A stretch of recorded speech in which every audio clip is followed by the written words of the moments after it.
First இந்த topic நான் ஏன் சூஸ் பண்ணேன்னா, நான் 8th ஸ்டாண்டர்ட் படிக்கும்போது ஒரு ஸ்கில்ஸ் டெவலப்மெண்ட் கிளாஸ்னு கோடம்பாக்கத்தில் ஒன்று போனேன். அங்கே வந்து இந்த டாபிக் ஐ மீன் எப்படி நல்லா படிக்கணும், அந்த ஃபவுண்டர் அகாடமியோட ஃபவுண்டர் வந்து 20 years ஆஃப் ரிசர்ச் பண்ணி படிக்கிறதுக்கு கூடிய நிறைய டெக்னிக்ஸ் எல்லாம் கண்டுபிடிச்சி ஒரு புக்காக போட்டார். அந்த புக் ஃபுல்லாக படிச்சு தான் நான் உங்களுக்கு இப்போ எல்லாமே சொல்ல போகிறேன். 8 to 10th ஸ்டாண்டர்ட் படிக்கிற வரைக்கும் நான் இது எல்லாத்தையும் ஃபாலோ பண்ணிட்டு இருந்தேன். அப்போலாம் எனக்கு சம்மர் ஸ்கோர்ஸ் கிடைக்கும்.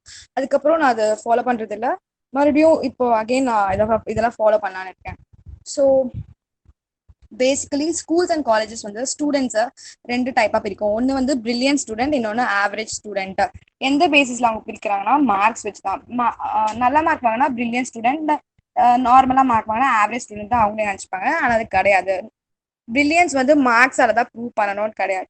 உண்மையாலே பிரில்லியன்ஸ் எப்படின்னா, ஒருத்தவங்க வந்து அவங்க படிச்சது வந்து அப்ளை பண்றவங்க தான் ஒரு பிரில்லியன்ட் ஸ்டூடெண்ட். ஆவரேஜ் ஸ்டூடெண்ட் யாருன்னா, பிரில்லியன்ட் ஸ்டூடெண்ட் அவங்க பிரெயினை ஃபுல்லா யூஸ் பண்ணுவாங்க. ஆவரேஜ் ஸ்டூடெண்ட் அவங்க யூஸ் பண்றதுல பாதி தான் யூஸ் பண்ணுவாங்க. இதுதான் உங்களுக்கு உள்ள பெரிய டிஃபரன்ஸ். சில பிரில்லியன்ட் ஸ்டூடெண்ட் வந்து சம்டைம்ஸ் எக்ஸாம்ல ப்ரெசன்டேஷன் ஸ்கில்ஸ் அப்புறம் நிறைய வேரியஸ் ரீசன்ஸால அவங்களால ஒழுங்கா பண்ண முடியாம like they can't secure good marks. But average student good marks secure பண்றதுக்காகவே கஷ்டப்பட்டு படிச்சு ஒரு லைக் 7 to 15 hours 24/7 அந்த மாதிரிலாம் சில பேர் படிப்பாங்க.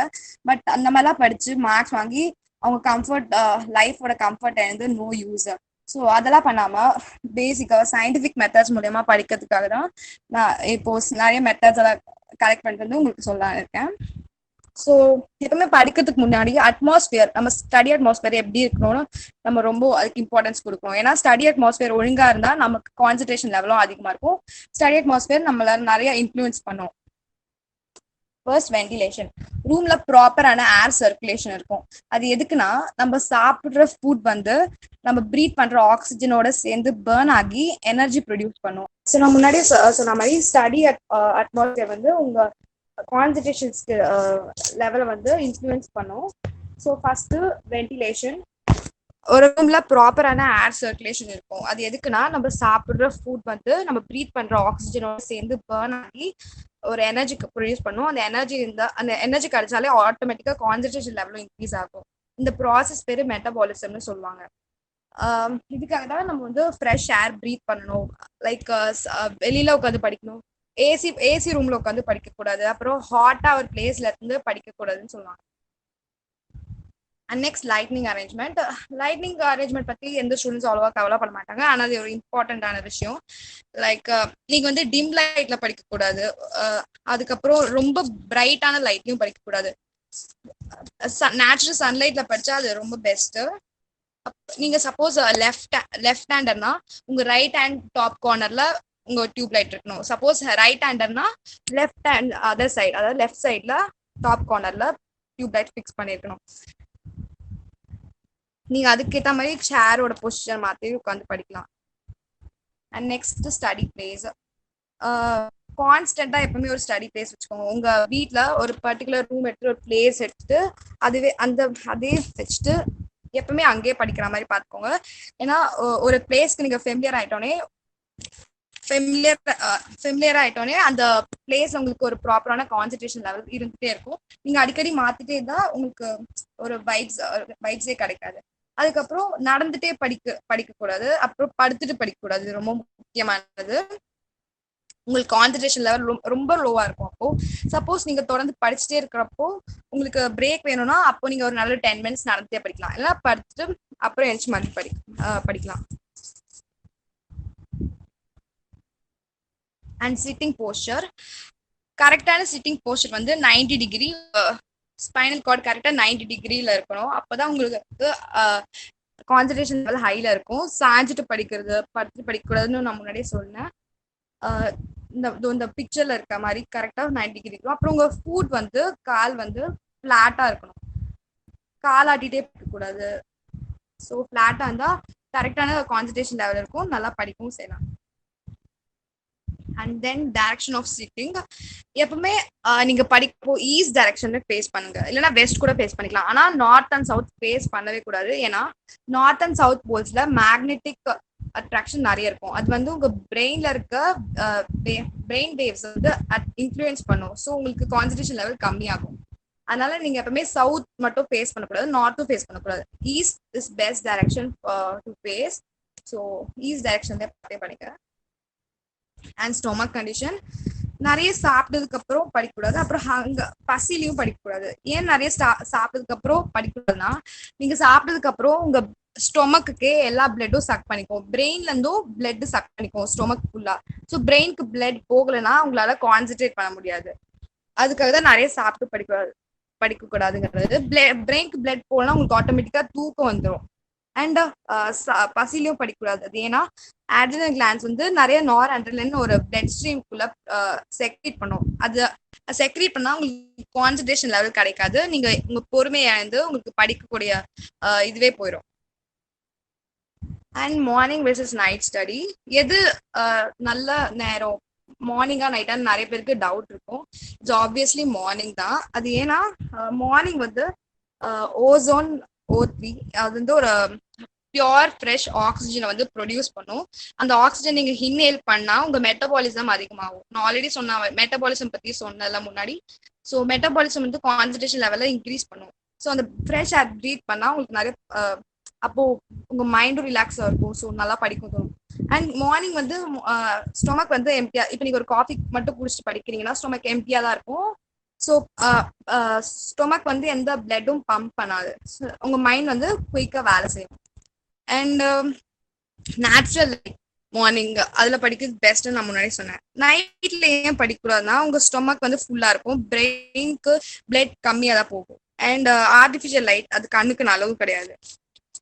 அண்ட் ஒரு நாள் ஃபுல்லா வேலை செஞ்சுட்டு நைட் வந்து படிப்பீங்க, அப்போ உங்களுக்கு டயர்டா இருக்கும். உங்க பிரெயினால அவ்வளோ ஃபுல்லா ஃபோக்கஸ் பண்ணி படிக்க முடியாது, கண்டிப்பா மறந்துடுவீங்க பாதி படிச்சது. அண்ட் ஸ்கிரிப்ளிங் பேட், எப்பவுமே படிக்கும் போது பக்கத்துல ஒரு ஸ்கிரிப்ளிங் பேட் வச்சுக்கோங்க. நீங்க ஏதாச்சும் கீவேர்ட்ஸ் ஈக்குவேஷன்ஸ் அந்த மாதிரி இருந்ததுன்னா பக்கத்துல உட்காந்து கிறுக்குங்க செம்மையா. அது நீங்க ப்ராப்பரா எழுதணும்னு அவசியம் இல்லை. லைக் உங்க சப்கான்சியஸ் மெமரியில ஸ்டோர் ஆகிறதுக்கு நீங்க ஸ்கிரிப்ளிங் பேட் வச்சு கிறுக்கிறீங்க. அந்த ஹேண்ட் ரைட்டிங் பத்தி கவலைப்படாதீங்க. அதுக்கப்புறம் அந்த எழுதி முடிச்சதுக்கு அப்புறம் அந்த நோட்ஸ் வந்து தூக்கி போட்டுருங்க. அதை ப்ரிசர்வ் பண்ணாதீங்க அந்த ஸ்கிரிப்ளிங் பேட்ல இருக்கிறது. அண்ட் மஸ்கிட்டோஸ், நீங்க படிக்கிற இடத்துல மஸ்கிட்டோஸ் இருக்கவே கூடாது. அது ஹெல்த் ஹசார்ட் மட்டும் கிடையாது, இட்ஸ் நியூ சென்ஸ். இது உங்க உங்க படிக்கக்கூடிய இது வைப்ஸ் எல்லாத்தையும் எடுத்து உங்க படிக்க விடாத மாதிரி பண்ணும். ஸோ தயவு செஞ்சு மஸ்கிட்டோ இல்லாத ரூமா பார்த்து இருங்க. And wrappers for books, film stars, sports stars, அப்புறம் சீனரி, இந்த மாதிரி ராப்பர்ஸ்லாம் அவாய்ட் பண்ணுங்க. ஏன்னா அது உங்களை டிஸ்ட்ராக்ட் பண்ணும். Like great scientist, eminent scholars, இந்த மாதிரி பெரிய அப்துல் கலாம் அவங்கள மாதிரி ஒரு ராப்பர், இல்லை நார்மல் ப்ரௌன் ராப்பர்ஸ், அந்த மாதிரி ராப்பர்ஸே நோட் புக்ஸ்க்கு போடுங்க. அண்ட் வாட்டர் பாட்டில் ரொம்ப முக்கியம். இது எவ்ரி 20 மினிட்ஸ் படிச்சுட்டு இருக்கும்போது எவ்ரி 20 மினிட்ஸ்க்கு வாட்டர் சிப் பண்ணிட்டே இருக்கணும். உங்க பாடி டீஹைட்ரேட் ஆகாம இருக்கும், அப்புறம் கான்சன்ட்ரேஷன் லெவல் ட்ராப் ஆகாம இருக்கும். ஸோ தண்ணி ரொம்ப முக்கியம் குடிக்கிறதுக்கு. அண்ட் பாத், மார்னிங் வந்து நீங்க கோல்ட் வாட்டர் பாத் எடுக்கணும். அது ஏன்னா காலையில வாட்டர் பாத் எடுத்தா உங்க பாடி செல்ஸ் எல்லாம் அது வந்து ஆக்டிவேட் பண்ணிவிடும்.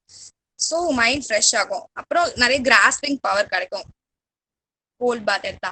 அண்ட் ஈவினிங்ல வார்ம் வாட்டர் பாத் ரெக்கமெண்ட் பண்றேன். ஏன்னா அது வந்து ஒரு ஃபுல் டே வேலை செஞ்சதுக்கு அப்புறம் ஈவினிங் நீங்க ஒரு பாத் எடுக்கும்போது உங்க பாடி மசில்ஸ் எல்லாம் ரிலாக்ஸ் பண்ணிவிடும் லாங் ஸ்ட்ரெஸ்ல இருந்து. உங்க கான்சன்ட்ரேஷன் வந்து மறுபடியும் பீக் போயிடும். அதனாலதான் குளிச்சு படிக்கிறது பெட்டர் அப்படி சொல்றேன். அண்ட் ஈட்டபிள்ஸ், நீங்க படிச்சுட்டு இருக்கும் போது சைட்ல வந்து கொஞ்சம் சிப்ஸ் இல்லைன்னா இந்த மாதிரி ட்ரை ஃப்ரூட்ஸ் அந்த மாதிரி வச்சுக்கோங்க. படிச்சுட்டு சாப்பிட்டுட்டு இருக்கும்போது படிச்சுட்டு இருக்கும்போது சாப்பிடக்கூடாது.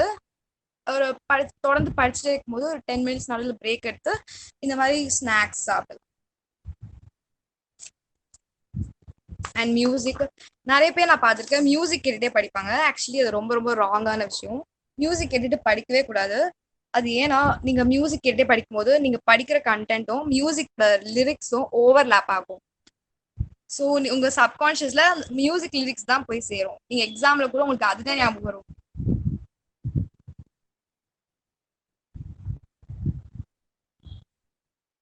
எக்ஸாம்ல கூட அதுதான் ஞாபகம் வரும், உங்களுக்கு படிச்ச கண்டென்ட் எதுவும் ஞாபகம் இருக்காது. அதெல்லாம் மியூசிக் கேட்கவே கூடாது. டாக்டர்ஸ் கூட சில பேர் மியூசிக் கேட்டே படிக்கலாம் அப்படிலாம் சொல்லுவாங்க. அதெல்லாம் ரொம்ப ராங்கான திங். ஆக்சுவலி படிக்க கூடாது. And how to set a goal, இது ரொம்ப முக்கியம். ஆக்சுவலி ஹை மார்க்ஸ் வாங்குற எண்ணம் மட்டும் இருக்கக்கூடாது. நம்ம ஒரு கோல் செட் பண்ணிக்கணும், லைஃப்க்கான கோல்.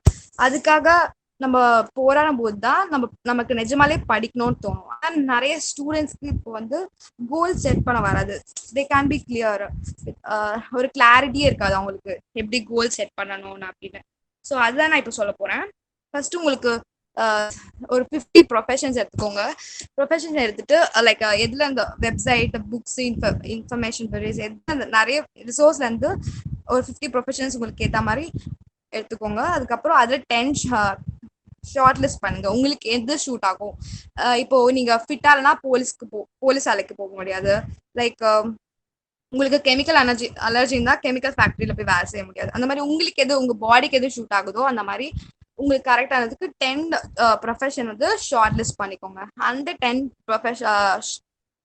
ப்ரொஃபஷன்ஸ்ல இருந்து த்ரீ ப்ரொஃபஷன்ஸ் உங்க ஃபேமிலி அப்புறம் உங்க வெல்விஷர்ஸ் எல்லாருக்கிட்டையும் டிஸ்கஸ் பண்ணிட்டு 3 ஷார்ட் லிஸ்ட் பண்ணுங்க.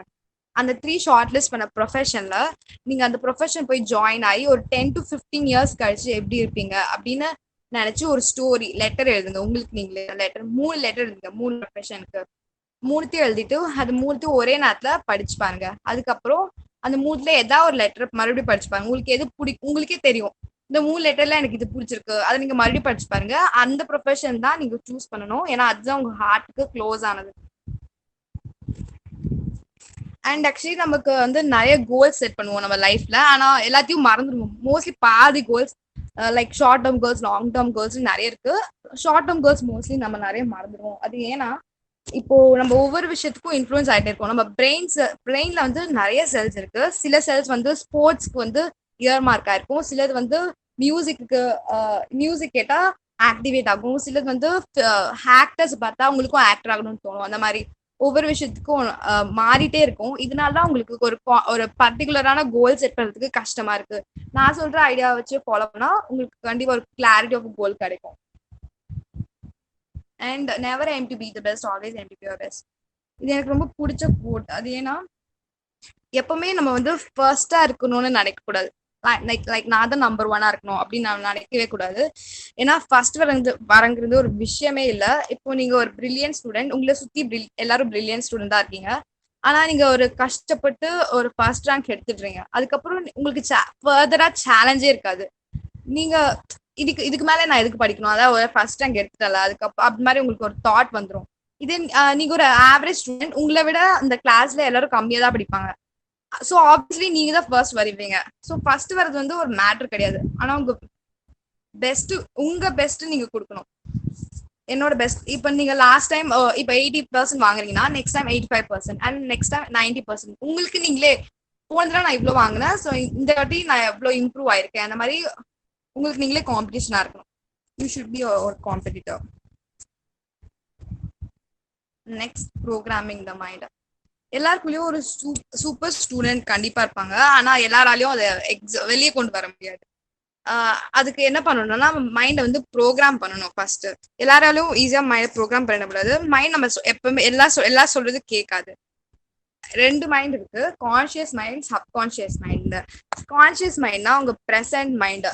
நீங்க இப்போ ப்ரெசென்டா என்ன வேலை செஞ்சிருக்கீங்க, உங்களுக்கு என்ன மைண்ட் இருக்கும், அதுதான் கான்சியஸ் மைண்ட்.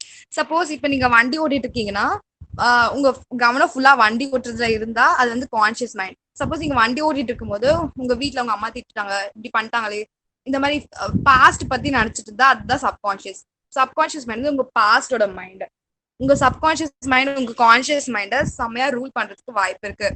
இப்போ நீங்க ஃபர்ஸ்ட் ரேங்க் எடுக்கணும்னா ஆசை இருந்தா நீங்க ஆல்ரெடி ஃபர்ஸ்ட் ரேங்க் எடுத்திருந்து அது உங்க சப்கான்சியஸ் மைண்ட்ல ஸ்டோர் ஆயிருக்கும். அப்பதான் நீங்க ஃபர்ஸ்ட் ரேங்க் எடுக்க முடியும். ஆனா இதுக்கு முன்னாடி ஃபர்ஸ்ட் ரேங்கே எடுக்காதவங்க ஃபர்ஸ்ட் ரேங்க் எப்படி எடுக்கணும்னா எடுக்க முடியாது. ஏன்னா சப்கான்சியஸ் மைண்ட்ல அது ஸ்டோர் ஆகல. அதுக்குதான் அதை சப்கான்சியஸ் மைண்டை ப்ரோக்ராம் பண்ணணும். அதுக்கு 3 இது இருக்கு. இன்னும் auto suggestions, self hypnosis and auto commands. Auto suggestions மைண்ட்ல நம்ம வந்து நம்மளே நெகட்டிவ் தாட்ஸ் நமக்குள்ள நிறைய போட்டு வச்சிருப்போம், அதெல்லாம் வெளியே எடுக்கணும். அதுக்கு பேர் தான் ஆட்டோ சஜஷன்ஸ். இது ரொம்ப சிம்பிளானது. உங்களுக்கு எப்பவுமே வாட் எவர் என்ன பண்ணிட்டு இருந்தாலும் உங்களுக்குள்ளே நீங்க உங்களை பாராட்டிக்கணும். Like I will achieve great things, I have a great future, நான் பெரிய பெரிய பர்சனா வருவேன், என்ன எல்லாரும் I am lovable and I am wonderful, I am beautiful. அந்த மாதிரி நீங்க உங்களுக்குள்ளே உங்களை நீங்க மோட்டிவேட் பண்ணிட்டே இருக்கணும். As you think as you become so you become அப்படி சொல்லுவாங்க. அது உண்மைதான். நம்ம என்ன நினைக்கிறோமோ அதுதான் நம்ம ஆகும். அண்ட் செகண்ட் வந்து செல்ஃப் ஹிப்னாசிஸ். செல்ஃப் ஹிப்னாசிஸ் வந்து ஆட்டோ சஜஷன்ஸ் எதுக்குன்னா நெகட்டிவ் தாட்ஸை ரிமூவ் பண்றதுக்கு, செல்ஃப் ஹிப்னாசிஸ் பாசிட்டிவ் தாட்ஸை ஃபில் பண்றதுக்கு. தினமும் காலை இது எப்படி பண்ணோம்னா, தினமும் காலை எழுந்தோடனே ஸ்ட்ரெயிட்டா பிரஷ் பண்ணிட்டு ஸ்ட்ரெயிட்டா மிரர் முன்னாடி போய் நின்றுட்டு உங்களை உங்களை நீங்களே ப்ரைஸ் பண்ணணும். நான் கண்டிப்பா ஒரு நாள் அவுட்ஸ்டாண்டிங் ஸ்டூடெண்ட் ஆவேன், நான் பெரிய அச்சீவர் ஆவேன், என்னோட ஒர்த் எல்லாம் ப்ரூவ் பண்ணுவேன், ஐ கேன் டூ இட், என்னோட டைம் நான் யூஸ்ஃபுல்லா ஸ்பெண்ட் பண்ணுவேன், இதுதான் என்னோட சேலஞ்ச், கண்டிப்பா நான் பண்ணியே ஆவேன். உங்களை நீங்களே ட்ரெயின் பண்ணிக்கணும். இந்த ஹிப்னாசிஸ் நோக்கு வரணும்னு சொல்லுவாங்க. கண்டிப்பா இது உங்களுக்கு செல்ஃப் ஹிப்னாசிஸ், உங்களுக்கு நீங்களே உங்க மைண்ட ப்ரோக்ராம் பண்றீங்க. இது கண்டிப்பா வேலை செய்யும். ஆனா அது உங்க மனசுக்குள்ளே சொல்லிக்கணும், கத்தி சொல்லக்கூடாது. அப்புறம் நீங்க அது ஏன் தூங்கி எழுந்து நான் போய் சொல்றேன்னா, நீங்க அப்போ ட்ரௌசி ஸ்டேட்ல இருப்பீங்க. ட்ரௌசி ஸ்டேட்ல தான் செல்ஃப் ஹிப்னாசிஸ் பண்ணணும். And third auto commands. Auto commands தான் உங்களை நீங்களே கமாண்ட் பண்றது. சப்போஸ் இப்ப நீங்க ஏதோ ஒரு விஷயத்துக்கு எய்ம் பண்றீங்க, அது உங்களால பண்ண முடியாம போச்சுன்னா உங்களை நீங்களே திட்டிக்கணும். யூ ஸ்டூபிட், யூ ஃபூல், இது கூட உன்னால பண்ண முடியல, நீ பண்ணலன்னா வேற யார் பண்ணுவா, அந்த மாதிரி நீங்க உங்களே கமாண்ட் பண்ணணும். போய் ஒழுங்கா படி, கான்சன்ட்ரேட் பண்ணு, இன்னும் நல்லா பண்ணு, அந்த மாதிரி. அண்ட் நீங்க ஒரு விஷயத்த எய்ம் பண்ணி அது நீங்க அதை வந்து அது நடந்துட்டுனாலும் நல்லா பண்ணிருக்கேன், ஆனா இன்னும் நெக்ஸ்ட் டைம் இன்னும் சூப்பரா பண்ணணும், அந்த மாதிரி உங்களை நீங்க கமெண்ட் பண்ணிட்டே இருந்தா கண்டிப்பா மிராக்கிள் வில் ஹேப்பன். ஒரு எக்ஸ்ட்ரானரி ஸ்டூடெண்டா ஆகிறதுக்கு நிறைய வாய்ப்பு இருக்கு. And negative programming. Negative program வந்து நீங்க ரொம்ப டேஞ்சரஸான ஒண்ணு. ஆக்சுவலி நம்ம எல்லாருமே நம்ம மைண்ட் வந்து நெகட்டிவ் தாட்ஸ் எல்லாம் ஃபீல் பண்ணிருக்கோம். என்னால இது பண்ண முடியாது, நான் ஒரு யூஸ்லெஸ், லைஃபே போர் அடிக்குது, மேக்ஸே எனக்கு வர மாட்டேங்குது, ஏன் இந்த மாதிரிலாம் நினைக்காதீங்க. நீங்க நினைச்சா, அதான் நான் முன்னாடியே சொன்ன மாதிரி நீங்க என்ன நினைக்கிறீங்களோ அதான் நடக்கும். ஸோ ஃபியூச்சர்ல யாராவது உன்னால இது பண்ண முடியாது சொன்னாலும் ஆமா என்னால பண்ண முடியாது அப்படின்னு நீங்க சொல்லுவீங்க. நெகட்டிவா ப்ரோக்ராம் பண்ணியிருந்தா, முன்னாடி சொன்ன 3 மெத்தட்ஸ் வச்சு பாசிட்டிவா ப்ரோக்ராம் பண்ணிருந்தா யார் சொன்னா என்னால கண்டிப்பா பண்ண முடியும் அப்படின்னு சொல்லிட்டு நீங்க அதை பண்ணுவீங்க. And concentration technique. படிக்கிறதுக்கு முக்கியமான தேவையான வந்து கான்சன்ட்ரேஷன். அது இல்லாம ஒரு ஸ்டூடெண்டால ஃபோக்கஸா படிக்கவே முடியாது.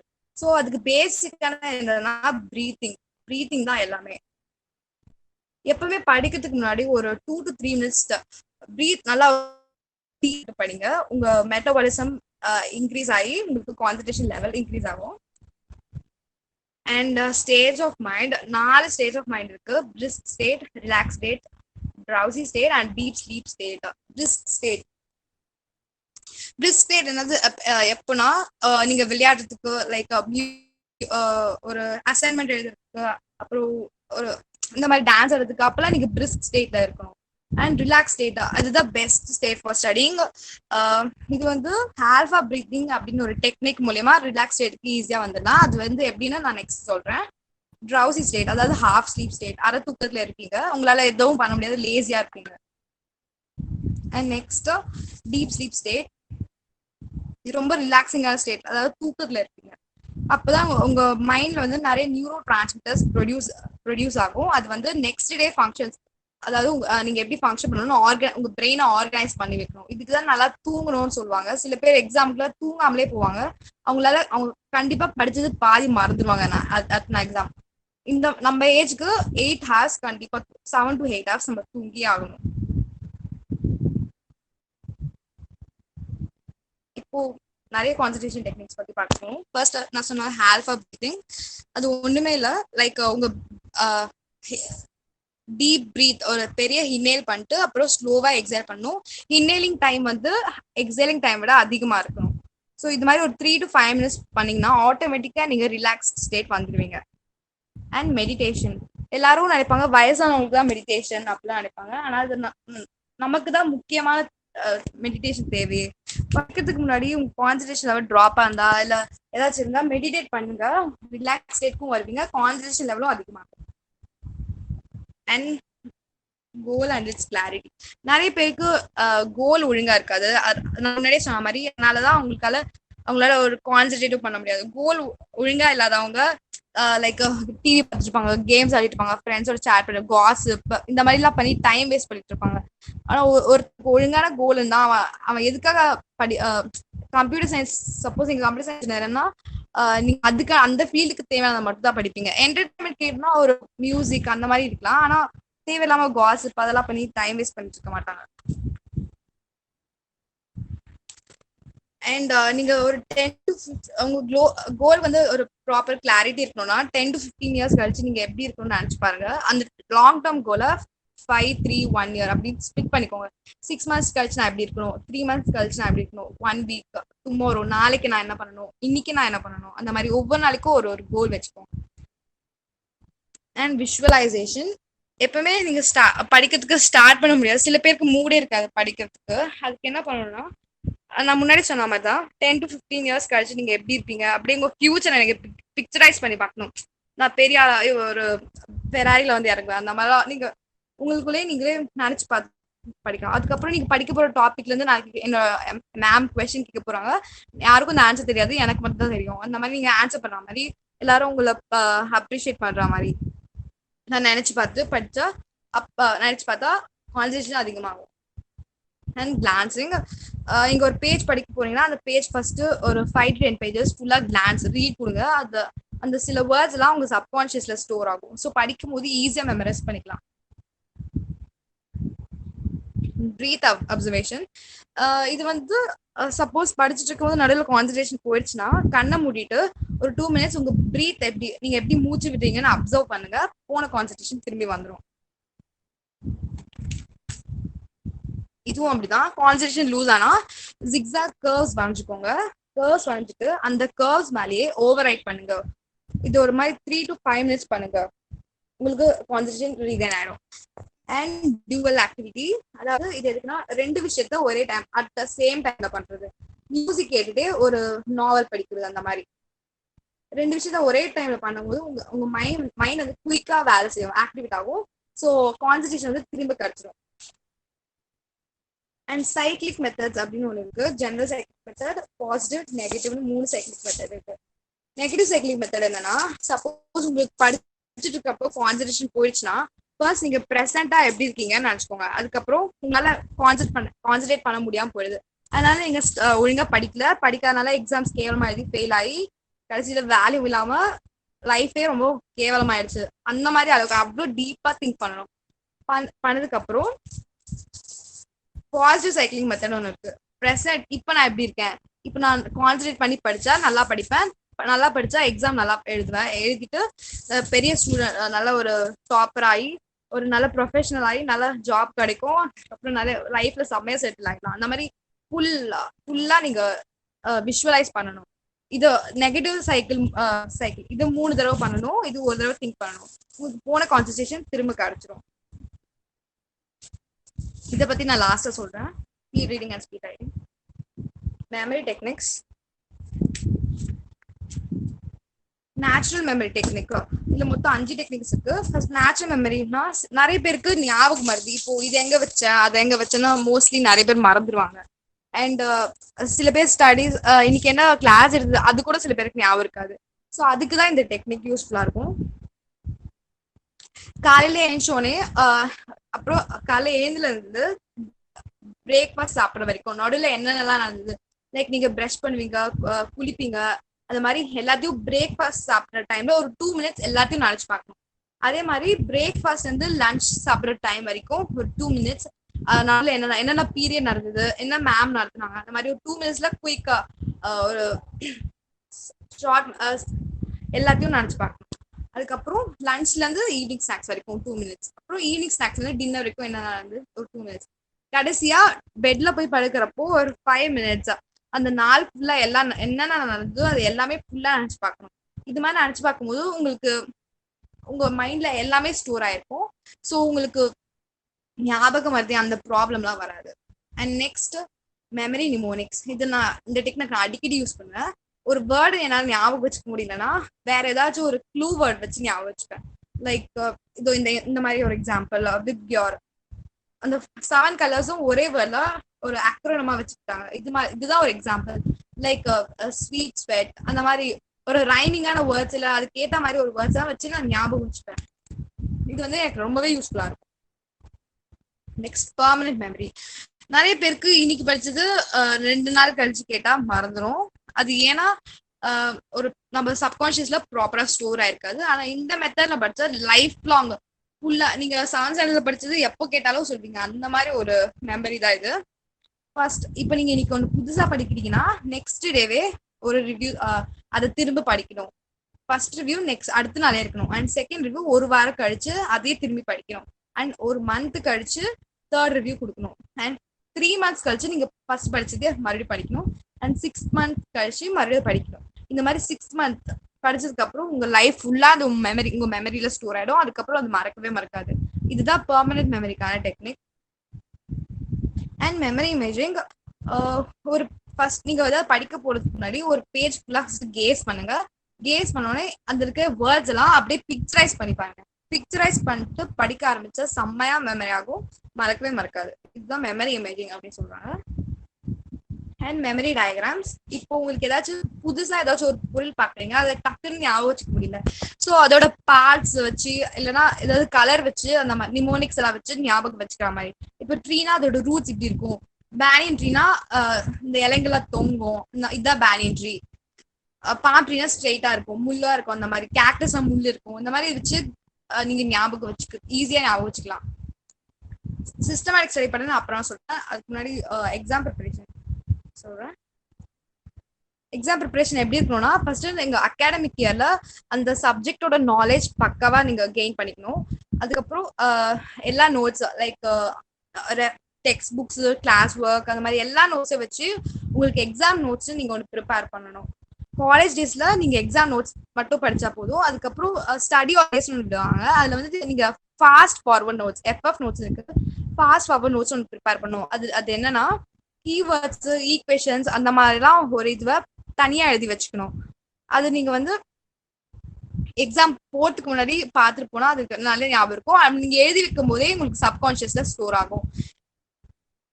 During the study holidays examination notes plus FF notes ரெண்டுமே படிக்கணும், ரெண்டுமே பார்க்கணும். அண்ட் எக்ஸாம் டேஸ் என்னைக்குலாம் எக்ஸாம் நடக்கும் அன்னைக்கு வெறும் காலையில அந்த ஃபாஸ்ட் ஃபார்வர்ட் நோட்ஸ் எழுதி வைக்கிறீங்களா அதை மட்டும் பார்த்துட்டு போனா போதும்.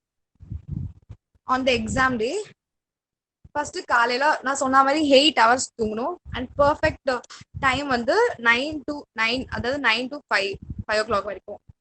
நைட் 9 PM to 5 AM இது பெஸ்ட் ஸ்லீப்பிங் டைம் அப்படின்னு சொல்றாங்க. அண்ட் மெடிடேஷன், மார்னிங் எழுந்தோடனே மெடிடேட் பண்ணுங்க. அப்பதான் உங்க அந்த நாளே ஃப்ரெஷ்ஷா இருக்கும், உங்களால படிச்சதும் கெயின் பண்ண முடியும்.